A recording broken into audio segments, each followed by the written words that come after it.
Hello and welcome to Ballam Road. This is episode 13 and we're down at the store purchasing a new bit of equipment, and that bit of equipment will be the auto bale loader, the Anderson REM 2000. Quite looking forward to playing with this bit of equipment. I have used it before and it does load quite well. This is for the round balers. It'll take 24 bales. So speed up the baling process quite a bit. It's quite expensive, just over 50 grand. We'll get that all loaded up and up to the top field. One of the biggest problems we're going to have is getting this into the top field, so we'll have to just nip up to the field that we were harvesting that we just harvested the wheat, was it? Yeah, we have wheat in the last episode. Do a bit of a U-turn there so that we can get a good angle going into that top field.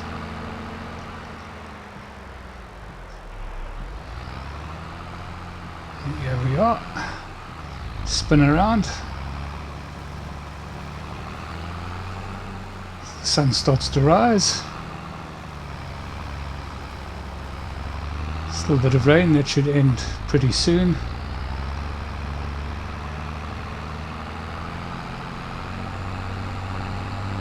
Hopefully the bales will dry out nice and quickly.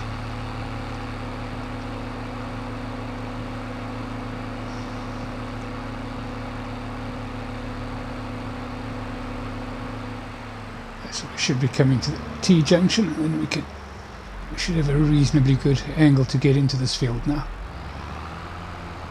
Yeah, we'll get in easily, no problem. Let's get this all settled. Let's get this all unfolded and into working operation, or working position, or operational position, whatever it's called. Oh yeah. Right, here we go. First bale in. 23 to go.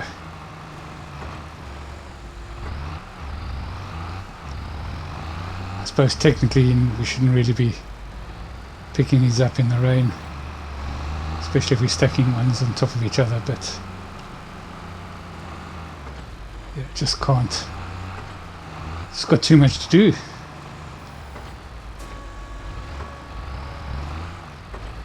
We do need to start getting these off the field now. In October, so we've got this month and next month to pretty much, and early December I suppose, to finish off the grass fields, and then hopefully we've got enough to keep us through the winter months. We have to get the cattle in, and of course all the new stock.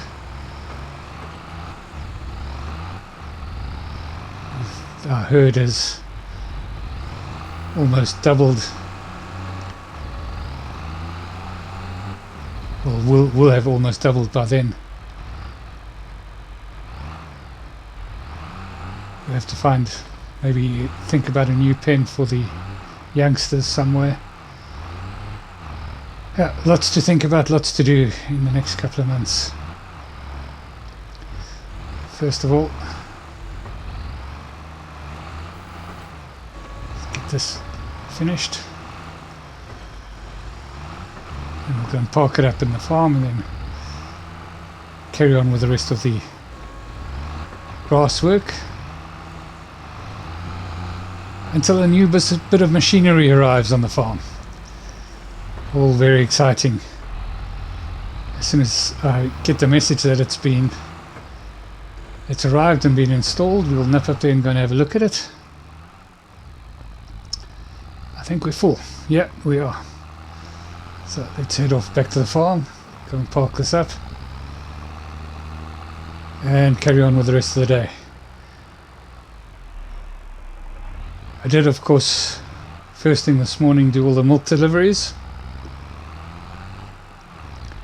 So they've all been done. Yeah, I have not as yet delivered to the farmers market stalls.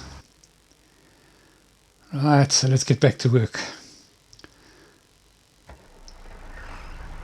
So we've still got this field to finish off baling, and the field next to this is grass. We've windrowed into grass. We'll have to pick that up sometime in the near future, put that into the silage pit and get the silage going. And then we've got the big field that we're going to convert into oats. Yeah, we'll talk about that a little bit later, because that might also change given the new bit of equipment that we're going to get. Right, so we finished off that field, and this is the field that I'm talking about in terms of changing it to an arable field, simply because it's nice and big. So my initial thought is to, for the first season, to do oats. And I've just heard that the new machine has been installed. And what is it? It's a TMR machine for making TMR. So we've had it installed here. It's the outlet there. And let's have a bit of a play around with it. So we'll go and get the front end loader. Take the muck bucket off.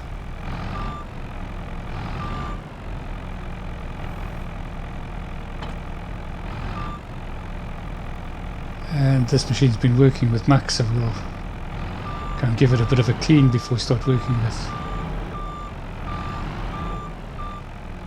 the hay and silage.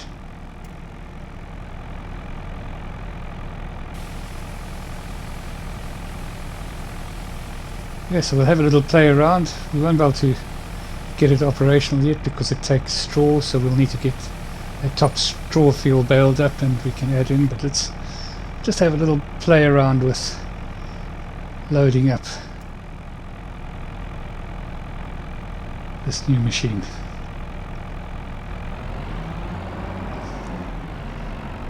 So basically we'll just keep it topped up with hay and straw and silage, and then pretty much we'll have, well, I'm thinking we'll probably have to top it up every day, but we won't have to. We'll be able to pretty much have TMR on tap, and I think hopefully it'll enable us to feed TMR to the cattle when they're on the fields as well during the next summer. And that of course will help with our milk production and ultimately with our profits. So just clearing off the rest of the hay that was put loose into the shed. We may still have, if we do not have enough, we might still have to buy in hay. I don't think we'll have to buy in silage, but we may have to buy in hay and straw during the course of next summer. Not sure yet. This next summer will determine pretty much how that works. Let's have a quick look at this. Yeah. So we've got that in enough. Well, there's nowhere near enough. Just keep loading it, and then we'll have a look at the recipe a little bit later in the day. Well, a little bit further down the line, should I say. As I say, we won't be able to get it started yet because we've got no straw on hand at the moment. At the moment I'm loath to buy straw in just now. We may do that, Maybe buy in a load, see if I need to see if we can just tip it in. I'm not sure. I don't think we can just tip it into this. In other words, I don't think there's a way to load except from the top. But I'll just have a look and see. We'll test it out. We'll buy in a load of straw. Even if it doesn't work out, we can always just put it into one of the barns for winter bedding. It's not too much of a problem.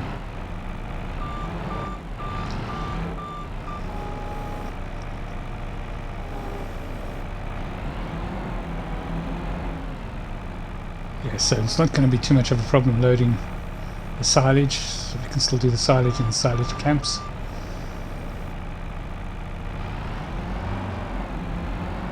Could offload the hay into these barns, but it's not like these silage pits where they can take the same amount of volume. So we'll do hay and straw in bales, and then we'll have to look at a storage solution for the bales.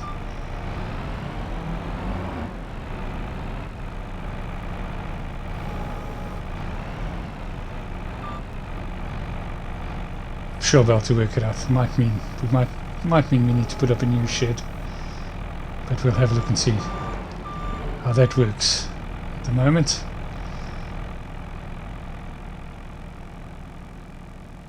just had a bit of fun with this machine. So the next thing is to hook up the trailer and see if it'll take loose product. I suspect it won't, but I want to make sure.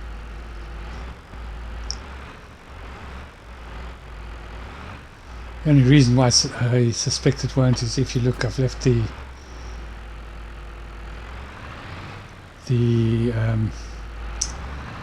what do you call them? The markers,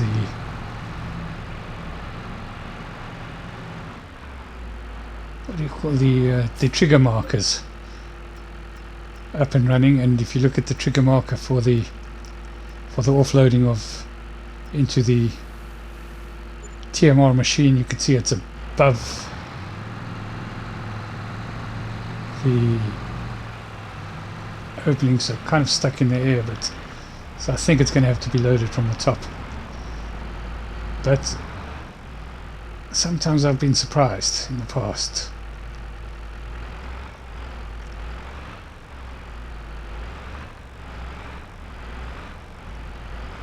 So this should be able to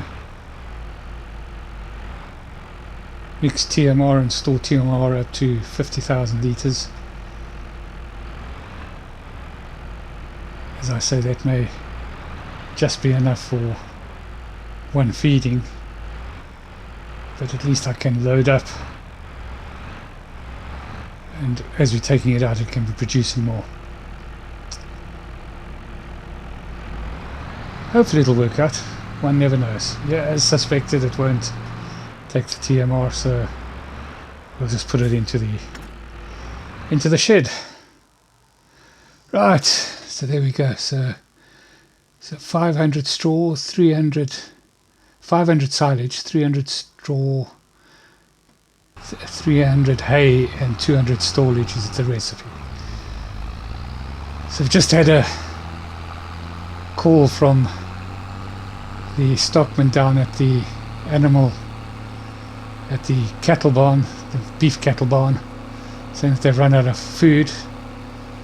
So I'm just going to load up the rest of the hay from this top field, and we'll deliver it directly down to the bottom field. Hopefully we can just offload straight from the autoloader into that field, and that should give them a nice buffer amount. Here we are.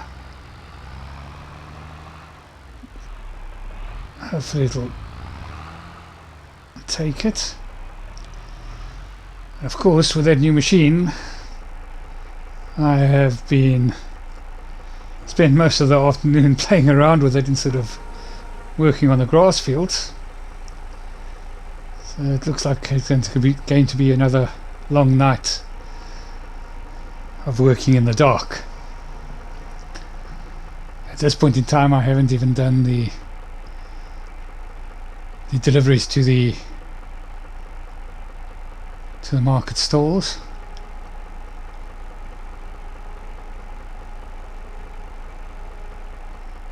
Well, it's offloading it there, but I must have missed the trigger. Not a problem. We'll just offload this and we'll push it in with the tractor. I'm sure we'll be able to do that. Otherwise, it's a trip back up to the farm to pick up the front end loader. Just lower this down and then unhook it.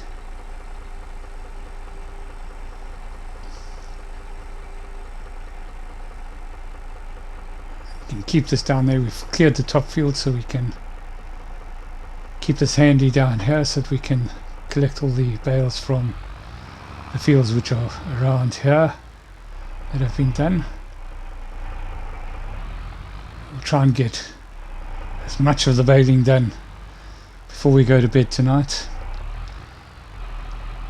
Don't worry, I won't take you along for that tedious ride. We'll get this finished. Just push this in. Here we go.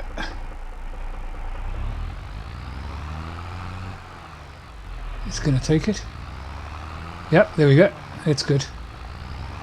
Happy with that. I might just have to wheel around and push these in from the other side. We just remember in future that we can put this off directly off the bale loader, but we need to be towards the top end of the and pretty close to the feeders, so the top end of the feeders. There we go. So that's that crisis averted. I think the cattle may have lost a little bit of condition.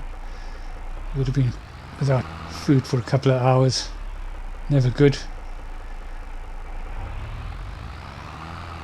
But I have an excuse. Not a good one, but I have an excuse. I had a new machine to play with. I didn't really need to play with it because I can't even really get it operational. So, yeah, not very good farming practices. In any event, let's get this hooked up, and we'll get back to working on the fields as the sun sets. We're going to have to work well into the night.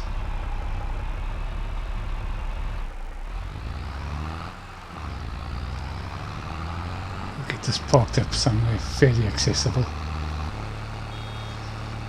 Right, so here we are, continuing with the baling, and that's where I'm going to end this episode. Thank you so much for watching. We'll be working till well into the night, till after 12, and we'll see you in the next episode. Thank you and cheerio.